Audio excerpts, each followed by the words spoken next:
और अब महाराष्ट्र में चल रहे ग्रेट सियासी सर्कस पर सबसे बड़ी खबर आपको बता दें। सूत्रों के मुताबिक बीजेपी महाराष्ट्र के राज्यपाल से फ्लोर टेस्ट की मांग नहीं करेगी। बीजेपी सीधे राज्यपाल से संपर्क भी नहीं करेगी। बीजेपी की स्ट्रेटेजी है कि कोई दूसरी छोटी पार्टी फ्लोर टेस्ट की मांग करे और राज्यपाल के फैसले के आधार पर बीजेपी अपना अगला कदम उठाएगी। देवेंद्र फडणवीस के घर पर बीजेपी कोर कमेटी की बैठक में ये फैसले लिए गए हैं।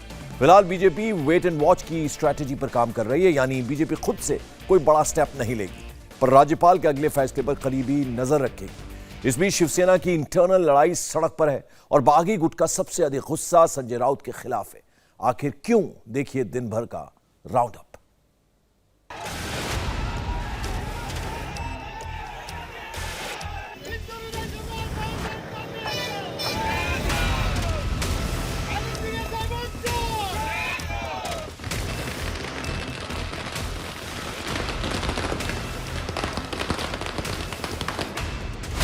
अदालती आदेश पर आतिशबाजी की लड़ी।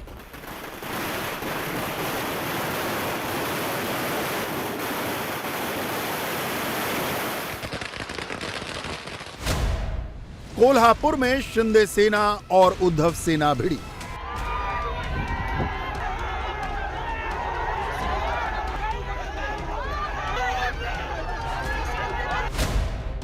संजय राउत के पुतले जले, ईडी भी पीछे पड़ी।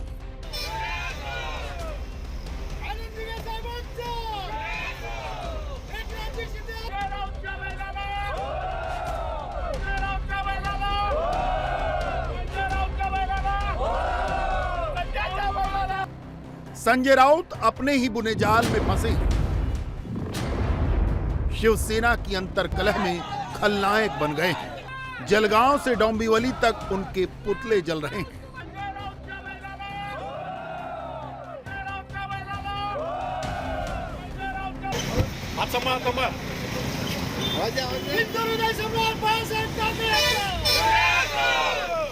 नागपुर से कोल्हापुर तक सड़कों पर भिड़ंत है।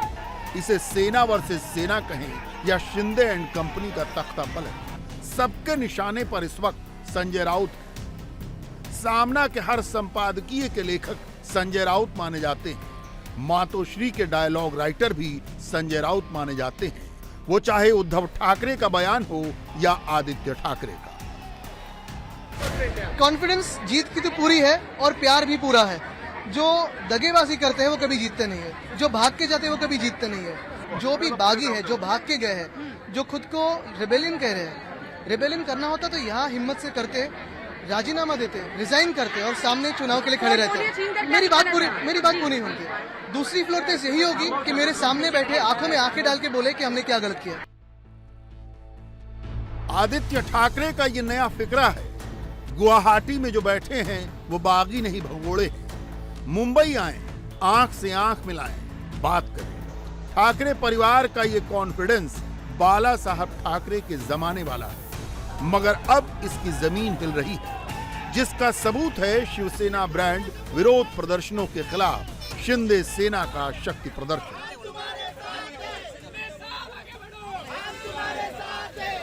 पहले शिव सैनिकों के सड़क पर आते ही महाराष्ट्र हिल जाता था, मगर सोमवार को कोल्हापुर में उद्धव सेना को करारा जवाब मिला। कोल्हापुर में उद्धव सेना और शिंदे सेना में हेड ऑन भिड़ंत हुई। शिव सैनिक बागी विधायक राजेंद्र यड्रावकर के दफ्तर का बोर्ड उखाड़ने की कोशिश कर रहे थे। दफ्तर के सामने मौजूद शिंदे समर्थक मैदान में उतर आए। पथराव हुआ, पुलिस को बल प्रयोग करना पड़ा। बड़ी मशक्कत के बाद मामला संभला, मगर शिव सैनिकों को पीछे हटना पड़ा। संजय राउत बार बार शिव सैनिकों के नाम की चेतावनी देते थे। शिव सैनिक सड़कों पर उतर आए तो बागियों की खैर नहीं, मगर आलम यह है कि अब जगह जगह संजय राउत के ही पुतले फूंके जा रहे हैं।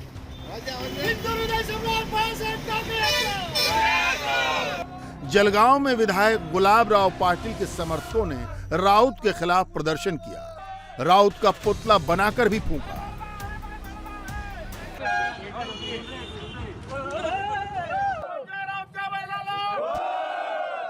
अपने बाप बदलने वाले बयान का क्रेडिट संजय राउत ने गुलाब राव पाटिल को दिया था। पाटिल समर्थकों ने पुतला फूंक कर उसे उनके खाते में फिर डेबिट कर दिया।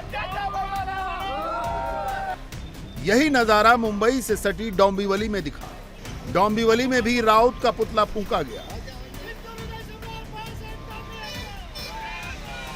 मगर सबसे जोरदार शक्ति प्रदर्शन एकनाथ शिंदे के गढ़ ठाणे में हुआ। ठाणे में शिंदे के राजनीतिक गुरु आनंद दीघे की स्मृति में आनंद आश्रम बना है। पुलिस के कड़े बंदोबस्त के बावजूद सैकड़ों की तादाद में शिंदे समर्थक जुटे। बीते 2.5 साल में संजय राउत ने कैसी कीर्ति अर्जित की है, इसे शिंदे समर्थकों के बयान से समझा जा सकता है। महिलाएं तो राउत से खासी खफा नजर आईं। देखो, ये अभद्र युति जिन्होंने की है और ये अभद्र युति करने वाले अपने अभद्र वाणी से शब्दों के तीर जो छोड़ रहे हैं संजय राउत जी है, उन्होंने पहले पक्ष का राजीनामा दे दो तो ये पक्ष जिंदा रहेगा। ये पक्ष जिंदा क्यों, आज ये वक्त क्यों आया है इन आमदारों के ऊपर? एक नहीं, दो नहीं, 50 आमदारों ने ये निर्णय लिया है इन लोगों की वजह से। यानी कि आपका कहना है संजय राउत नहीं देते, जो पक्ष प्रमुख से मिलने नहीं देते, संजय राउत नहीं मिलने देते, वही तो होता है ना। जो संजय राउत ही है, शकुनी मामा ही है, पूरा शिवसेना को बर्बाद किया है। और उन्होंने तो सुपारी ली है, हम लोग बोलते हैं कि सुपारी ली है कि शिवसेना खत्म करने का, और हम लोग पांडव उधर गए और शकुनी मामा इधर बैठे। तो आपका कहना है कि शिवसेना को खत्म करने वाले संजय राउत है, संजय राउत, वो जो बोल रहे हैं ना रोज संजय राउत, उनको पहले रोकिए उधर। हाँ, वो जो बोलते हैं ना बॉम्बे में आके क्या करेंगे हम लोग देखेंगे, तो बॉम्बे में आके हम लोग क्या करेंगे वो देखेंगे। प्रदर्शन में एकनाथ शिंदे के भाई प्रकाश शिंदे भी पहुंचे थे। इंडिया टीवी ने उनसे पूछा कि शिंदे साहब को गद्दार कहा जा रहा है। वो सीधे संजय राउत पर टूट पड़े। प्रकाश ने याद दिलाया कि इन्हीं बागियों के वोट से राउत राज्यसभा पहुंचे हैं। संजय राउत को पहली बात तो कौन सा पार्टी में उसको जाके पूछो और बाद में हम लोग को बोलो। जिस एमएलए ने उनको चुन के दिया है पहले उसको बोलो राज रिजाइन दे दो, फिर बाद में हम लोग को सिखाए किधर जाना है किधर नहीं जाना है। आपको कहना है कि वो राज्यसभा सांसद जो बने हैं उन्हीं लोगों के समर्थन वोट की वजह से? हाँ, उनके वोट से बना हुआ है। अगर वो वोट नहीं डालते तो आज चुन के भी नहीं आता था। अब तक ये है कि एकनाथ शिंदे साहब को 20 तारीख को ये बताया कल आदित्य साहब ने कि उनको मुख्यमंत्री पद तक का ऑफर दिया था उद्धव ठाकरे जी ने, लेकिन वो बने नहीं और ठीक 1 महीने बाद जो है पार्टी तोड़। ये अगर ये बात है तो 21 को बोलना चाहिए, 22 को बोलना चाहिए। आज 28 तारीख हो गया। हाँ, वो सब बन बना हुआ है, सब कुछ ये सब गलत है। लेकिन 2.5 साल सरकार में रहकर मंत्री पद लेकर अचानक से हिंदुत्व का ख्याल कहाँ से आया? अचानक से नहीं हुआ है, ये हमारा जन्म से ही हिंदुत्ववादी है हम लोग, और वो हिंदुत्ववादी से हम लोग आगे गए हैं और हमेशा में हिंदुत्ववादी ही रहेंगे। लेकिन एनसीपी कांग्रेस के भी जो नेता हैं उनका कहना है कि अचानक से हिंदुत्व जो है, उन लोग कुछ भी कहने दो, उनके वजह से तो ये सब हुआ है। एकनाथ शिंदे के बेटे श्रीकांत शिवसेना से सांसद हैं। उनका इल्जाम है कि गठबंधन होते ही बगावत की आवाज उठने लगी थी। 2 साल कोरोना के चलते शिवसैनिक चुप्पी साधे रहे। श्रीकांत के मुताबिक वो अभी भी शिवसैनिक हैं और बने रहेंगे।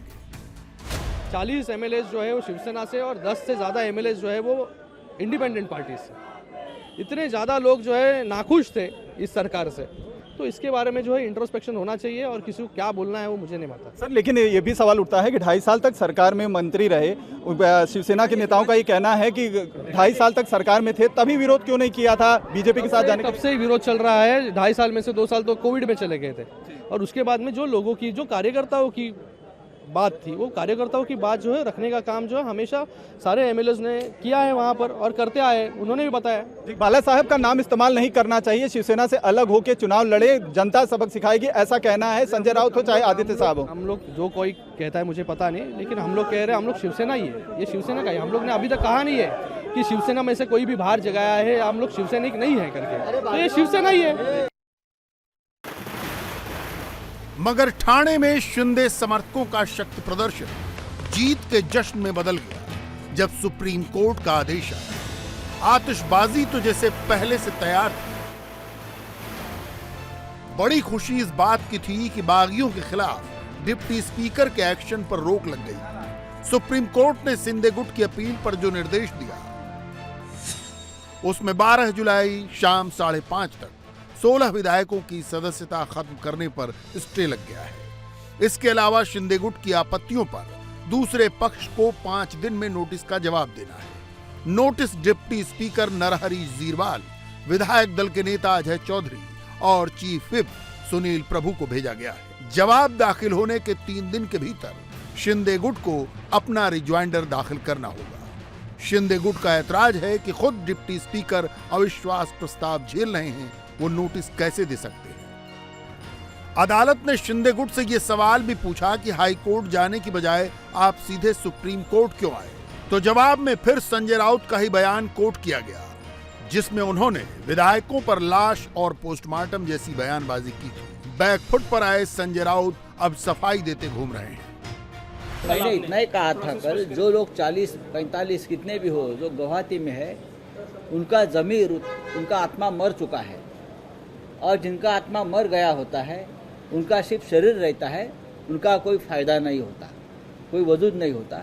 ऐसी बॉडी, ऐसे शरीर यहाँ आकर क्या होगा? उनका तो सिर्फ पोस्टमार्टम होता है। लोग उनके विचारों का और उनके कृति का पोस्टमार्टम करते हैं। ये मैंने कहा, ये पॉलिटिकल स्टेटमेंट। फिलहाल सुप्रीम कोर्ट ने विधायकों की सुरक्षा सुनिश्चित करने के लिए कहा है। हालांकि संजय राउत के लिए अब मुसीबत दूसरी ओर से आ रही है। ईडी ने उन्हें पात्रा चौल लैंड स्कैम केस में पूछताछ का नोटिस भेजा है। संजय राउत ईडी की इस नोटिस पर ही खुद को शहीद की तरह पेश कर रहे हैं। ईडी ने आपको नोटिस दिया हुआ, ये सूचना है, कल आपको बुलाने की तैयारी है? नोटिस, मैं सामना कार्यालय में हूँ, ये मेरा घर नहीं, यहाँ नोटिस नहीं आ सकता है। ये तो बाला साहब ठाकरे की वास्तु है। अगर घर में नोटिस आई होगी तो मैं देख लूँगा। जिस तरह की राजनीतिक हलचल मुंबई में चल रही है, महाराष्ट्र में, देश में चल रही है, तो मुझे पूरा अंदेशा था कि मेरे बारे में मुझे रोकने के लिए, शिवसेना को रोकने के लिए कुछ लोग इकट्ठा आएंगे महाराष्ट्र के खिलाफ, और मुझे और मेरे कोई साथी हुए उनको तकलीफ देंगे। लेकिन चाहे आप मुझे कितनी भी तकलीफ दीजिए, मुझे फांसी पर चढ़ाइए, मेरी गर्दन काट लीजिए, मैं गुवाहाटी में जाने वाला नहीं। क्या मैं गुवाहाटी वालों ने शिंदे साहब गुवाहाटी बुला रहे हैं कि आपको गुवाहाटी आप आइए? मैं गुवाहाटी जाने वाला नहीं हूँ। मैं आपको बताता हूँ, मैं बाला साहब ठाकरे जी की जो शिवसेना है उनके साथ खड़ा रहूँगा, और उनकी साख बचाने के लिए आखिरी सांस तक मैं लड़ता रहूँगा, चाहे मुझे आप गोली मार दो या मुझे जेल डालो। बाग में सभा है, और भी सभाएं मैंने शेड्यूल की है पार्टी की तरफ से। उसके बाद मैं ईडी से टाइम ले लूँगा, लेकिन ज़रूर मैं ईडी के दफ्तर में जाऊँगा और जो कानूनी प्रक्रिया है उनके सामने जाऊँगा। मैं भागने वाला नहीं हूँ। पात्रा चौल मुंबई के गोरेगांव इलाके में है। ये Maharashtra housing and area development authority MHADA का प्लॉट है। इसमें करीब 1034 करोड़ के घोटाले का आरोप है। इस मामले में संजय राउत के सहयोगी प्रवीण राउत की 9 करोड़ रुपए और संजय राउत की पत्नी वर्षा की 2 करोड़ रुपए की संपत्ति जब्त हो चुकी है। ईडी प्रवीण राउत को पहले ही गिरफ्तार कर चुकी है। संजय राउत जब खुद को शहीद साबित कर रहे हैं, तो बीजेपी के किरीट सोमैया उन्हें चुनौती दे रहे हैं कि जवाब तो देना पड़ेगा। संजय राउत ने मुझे किरीट सोमैया को जितनी गालियां देनी है दे, मेरी पत्नी को, 90 साल की माँ को, मेरे बेटे को, मुझे जेल में डालने के जितने प्रयास करने वो करे, लेकिन हिसाब तो देना पड़ेगा। वो पतरा चाल का घोटाला हो, वो वसई की जमीन का घोटाला हो, EHFL का हो, HDIL का हो, PMC बैंक का हो, हिसाब तो लेके रहूंगा। जब शिवसेना और अघाड़ी में इतना कुछ चल रहा है, तो बीजेपी भी खामोश नहीं बैठी है। देवेंद्र फडणवीस के सागर बंगले पर दिन भर गहमागहमी रही। बीजेपी ने अब फ्लोर टेस्ट की तैयारी शुरू कर दी है। सारे विधायकों को मुंबई बुला लिया गया है और बड़े नेता हैदराबाद की बैठक में नहीं जा रहे। भारतीय जनता पार्टी इस राजनीतिक अस्थिरता में हमने आने वाले दिनों में क्या भूमिका लेनी चाहिए, इस विषय पर हमने आज चर्चा की है, और चर्चा के बाद ये तय किया है कि अभी भी हमने वेट एंड वॉच करते हुए आने वाले दिनों में जैसी परिस्थिति निर्माण होगी, फिर से कोर टीम बैठेगी और उचित निर्णय, जनहित का निर्णय, महाराष्ट्र के हित का निर्णय, लोकहित का निर्णय, महाराष्ट्र को आगे बढ़ाने का निर्णय करने के लिए भारतीय जनता पार्टी पूरी साथ में आगे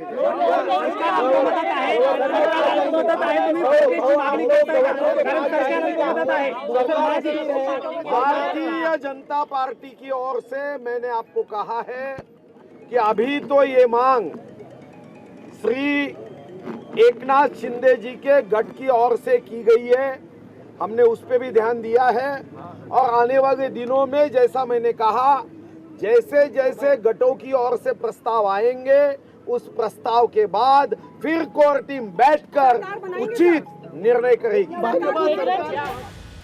सत्ता संकट में है ये उद्धव गैंग को अच्छी तरह पता है। शिंदे गुट अब खुलकर कहने लगा है अघाड़ी सरकार अल्पमत में है, इसलिए उद्धव ठाकरे को इस्तीफा दे देना चाहिए। नैतिकता के लिहाज से संजय राउत से भी इस्तीफा मांगा जा रहा है, मगर उद्धव के हर करीबी की जबान से धमकी वाले बयान ही निकल रहे हैं। महाराष्ट्र सरकार के मंत्री और वरिष्ठ शिवसैनिक सुभाष देसाई का बयान सुनिए, सब समझ जाएंगे। सेना भवन में एक डाका हुआ,